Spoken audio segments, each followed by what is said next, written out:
Hi, my name's John Adams. I'm the Research and Development Manager for Horizon Hobby and for Hobby Zone Products.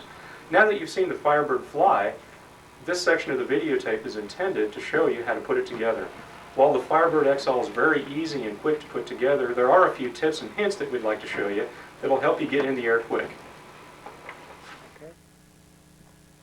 It's a good idea before you start construction on your Firebird XL to go ahead and charge the battery. Locate the battery charger, looks like this, and the 900 milliamp battery. Go ahead and unravel the cord and plug the AC adapter into a wall outlet, and your battery pack needs to plug into the end of your adapter. You'll notice that the connectors are polarized, so they need to go one specific direction. They will not snap in one direction, and they'll snap in the other direction. Go ahead and snap it in place, and it'll take just over 3 hours to fully charge the battery pack. That's why we're suggesting you do this now, because after you assemble your Firebird XL, we'll be able to test and be sure that everything's working correctly. It's also very important to not overcharge the battery pack. Like we said, it takes about 3 hours to fully charge. Definitely never overcharge for 5 hours, or never charge for more than 5 hours, or you'll overcharge the battery, and this will be detrimental to the performance and the longevity of the battery pack. In addition, it's probably a good idea to go ahead and purchase a second battery pack. That way you can have more flight time. You can be charging one, and then while you can be flying with the other battery pack. Now we're going to assemble the wing. Go ahead and remove the wing from the package. Also remove the transmitter. We'll be using this to measure the polyhedral angle in the wing. Also, you'll find a bag which contains a landing gear and some hardware. Set everything else aside for now.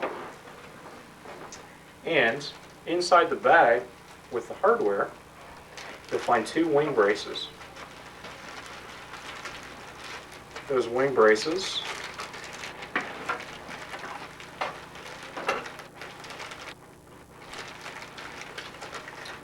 look like this. There's 1, and there's 2. Go ahead and take 2 out.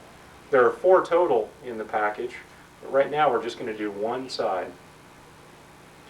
Okay, take the wing and unfold the wing, and you'll notice the angle here is called the polyhedral angle. It's very important that we get this angle correct. Set the wing down on a flat surface, and with the transmitter, slide the transmitter underneath the wingtip such that the tip of the wing is in the middle of the decal on the bottom of the transmitter. This creates the correct polyhedral angle. Then take the wing braces, take 1, and you'll notice that there's double-sided tape on the back of the wing brace. Carefully remove the backing on the double-sided tape.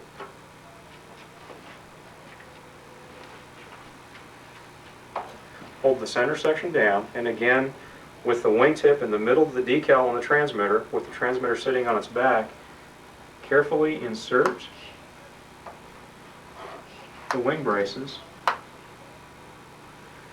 and with your finger, press the wing brace in place so the self-adhesive tape on the back sticks to the wing.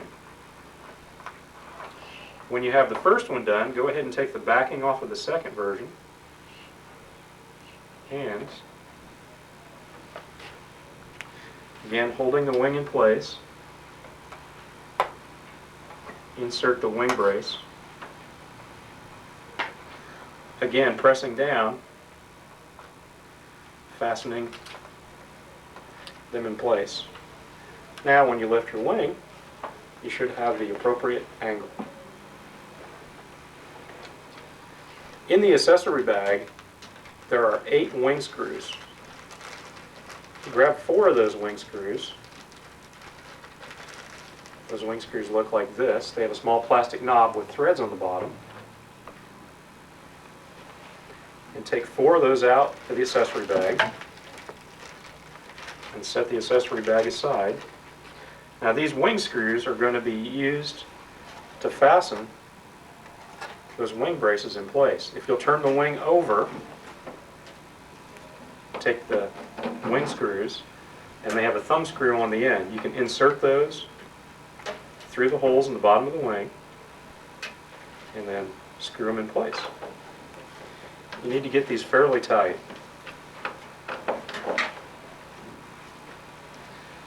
There's one.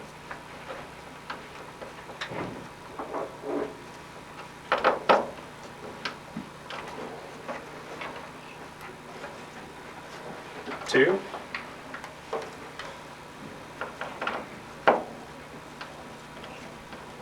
Three. And the last one. Just be sure you get them very snug. These will help to hold the correct polyhedral angle, which is important to get the proper turn performance out of the airplane. So you see all four of the wing screws are in place, and both the wing braces are in place, and the angle is correctly maintained. So now repeat the process on the other side of the wing, installing the wing braces on the top. Don't forget to remove the self-adhesive tape on the back of these, and also go ahead and install the wing screws. And when you've completed that, you've finished your wing. Before we do any further assembly, we would recommend putting on the decals. Go ahead and take out the decal sheet. Of course, you've already built your wing, and take out the pre-assembled fuselage. In the instructions, it clearly shows the different positions of the decals, and you'll also notice on the decal sheet that there are numbers that signify where each of the decals go. It's also a good idea, if you have any questions, to go ahead and reference the box label, as it too clearly shows where the decals go. Go ahead and remove the decals one at a time and carefully place them in position. On the tip of the wing, it's very important to maintain the integrity of the airflow over the wing, that you line up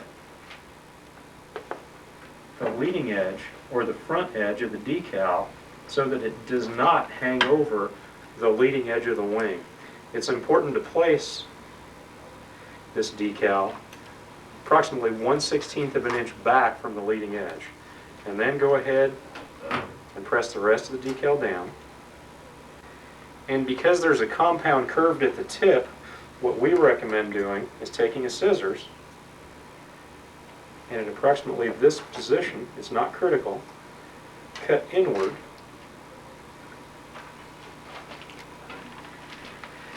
press the decal in place so that it eliminates the wrinkles. Now it's very important, if you have any overhang on the back side of the wing, to turn the wing over and carefully with the scissors to trim any excessive decal material away, so that the decal is exactly flush with the trailing edge. This is important to maintain the proper flight characteristics of the Firebird XL. The remainder of the decals are quite simple to install. Just peel them off, refer to the instructions in the box top, and stick them in place.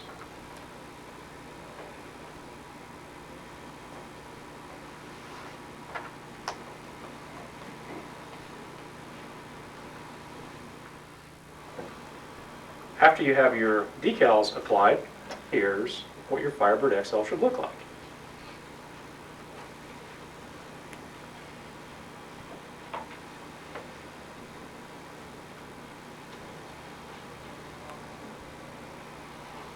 Now it's time to install the landing gear. From your accessory package, remove the main landing gear with the wheels already attached, and also the tail wheel. The tail wheel is already fastened to the tail wheel bracket. Also, we'll need the fuselage. Turn the fuselage over. You'll notice that there's a slot towards the bottom middle of the fuselage. Simply insert the U-shaped section of the landing gear into the bottom of the Firebird fuselage and press in place. Now we'll install the tail wheel. Notice on the bottom side, underneath the V-tail, there are 2 thumb screws. It's a good idea to just remove 1 thumb screw at a time, that way the tail will still be held in place. First, go ahead and loosen and remove the front thumb screw.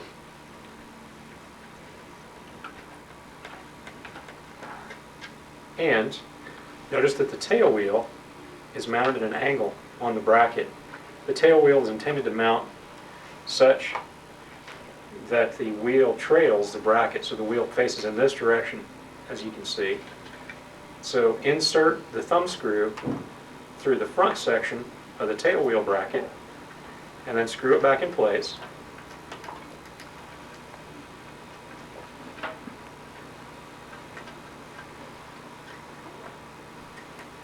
Until it's secure. Then loosen the other thumb screw and remove it, and slide the tail wheel bracket over the hole, and then reinsert the thumb screw.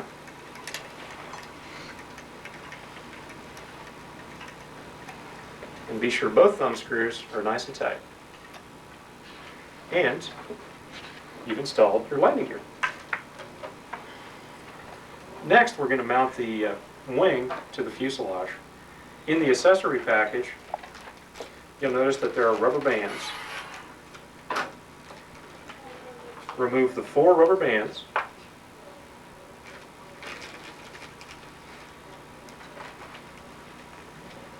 And place the wing on top of the fuselage.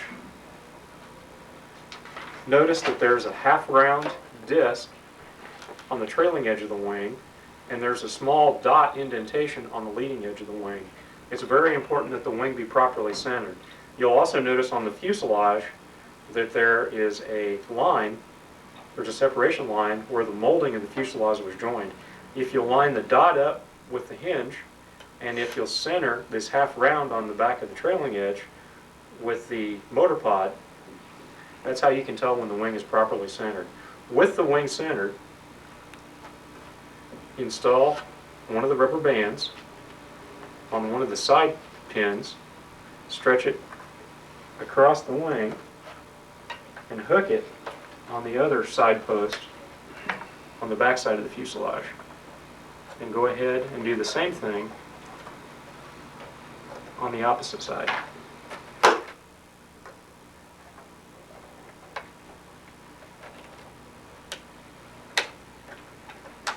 So if you'll take a look, these are the 2 pins which protrude from the side of the fuselage that the rubber band hooks up on. And it's important that the indentation be centered with the joint in the fuselage, and that the half round also be centered with the motor pod. It's important to install all 4 of the rubber bands to hold the wing securely in place. The other 2 rubber bands you may wish to crisscross, so going over the wing and across to the other side, and vice versa.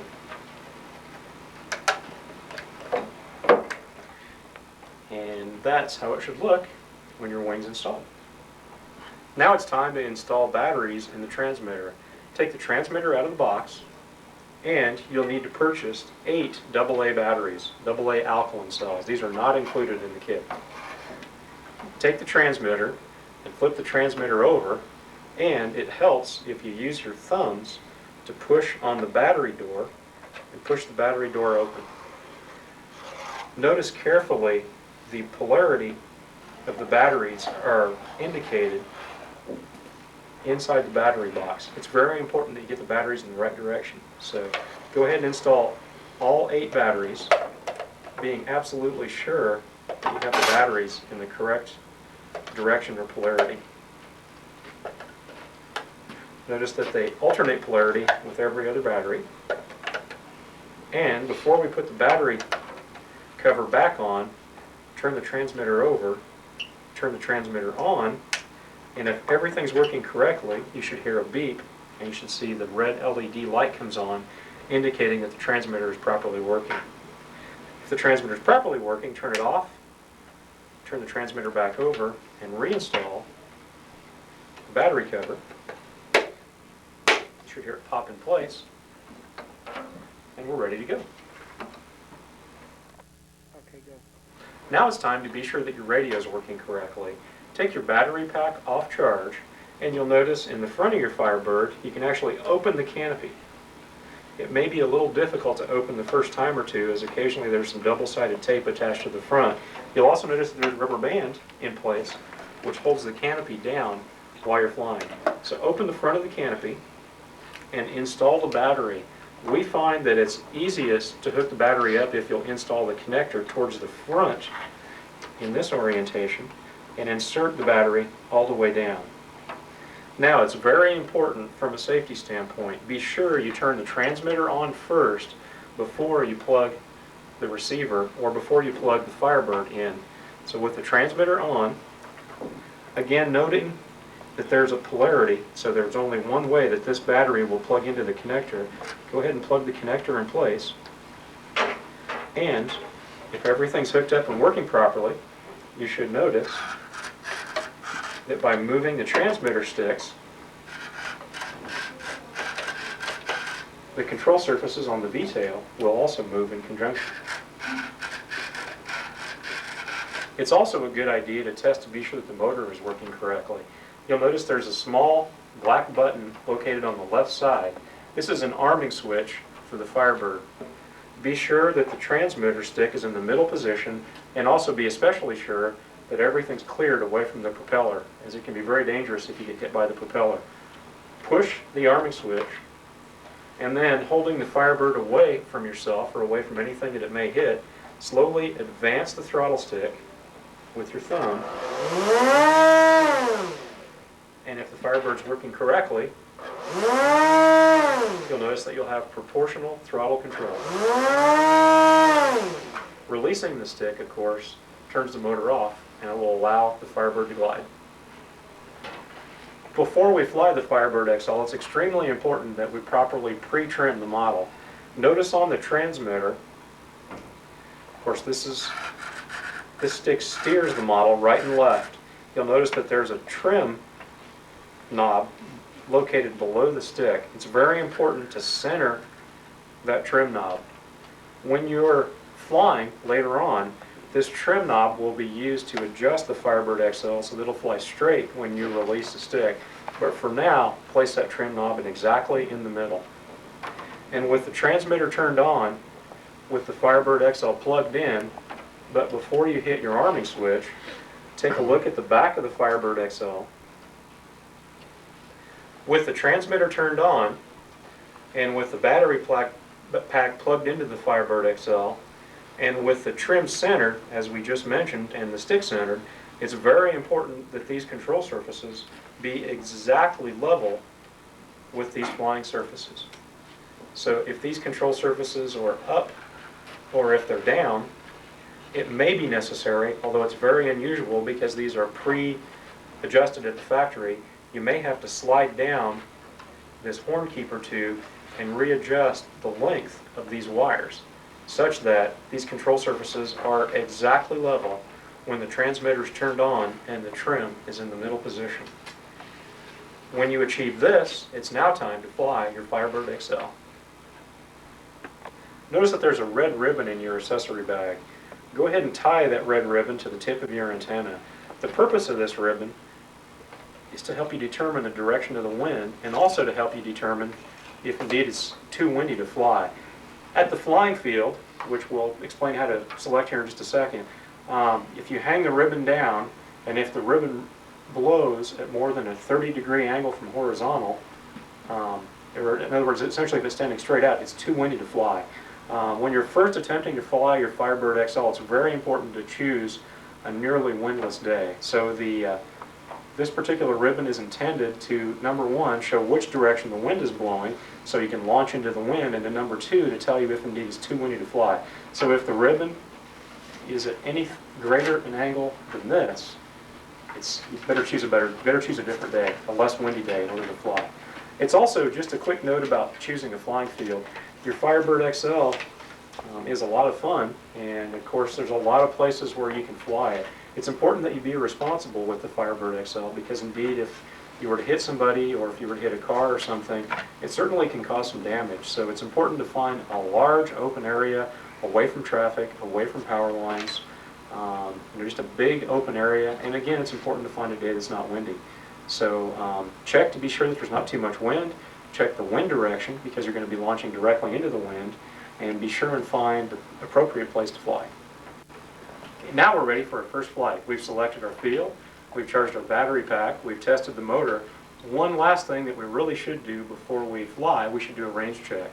You might have a friend help you do this. So extend the antenna completely, turn the transmitter on, plug the battery pack in the Firebird.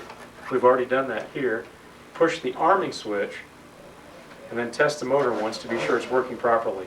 Have your friend hold the Firebird while you take the transmitter and walk 100 paces away.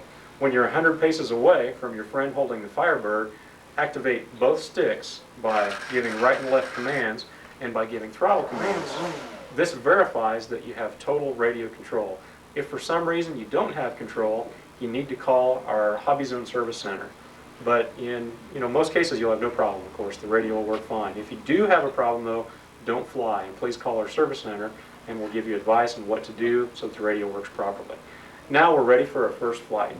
Again, with the transmitter on, with the antenna fully extended, with a fresh, fully charged battery pack in place, and after pushing the arming switch, you're going to want to face into the wind. You'll want to hold the Firebird in your right hand, hold the transmitter in your left hand. You're going to pick a point approximately 100 feet in front of yourself, and you're going to gently throw the Firebird at that point on the ground, at that imaginary point on the ground. So hold the Firebird back in place, advance the throttle to full throttle, and you'll want to take 2 or 3 steps and gently toss the Firebird forward to that imaginary spot 100 feet out towards the ground in front of you. And the Firebird will gently raise out of your hands and it will fly. Of course, be ready to steer with your right hand. Initially, just go ahead and allow the Firebird to fly straight, and you'll find that it'll climb straight at a fairly high rate. After you climb to about 100 feet, we would suggest making a gentle right or left-hand turn, of course always turning away from any obstacles that may be in place, and you're flying. And that's all there is to it. Okay.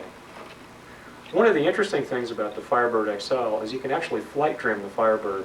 So after your first couple flights and you become familiar with how the Firebird flies, there are several things you can do to change the flight characteristics of the Firebird. One of those things includes, that we talked about earlier, includes the trim located on the transmitter. If the Firebird is turning constantly to the right, of course, by moving this trim lever to the left, you can compensate until the Firebird flies exactly straight and level. So if the Firebird is going to the right or to the left, move this trimmer in the opposite direction until the Firebird flies exactly straight. In addition, you can control the climb rate and the pitch of the Firebird XL. Okay, notice at the back of the Firebird XL, you'll notice the 2 thumb screws that we earlier used to attach the tail wheel. By tightening and loosening these thumb screws alternately, we can slightly adjust the angle of the tail.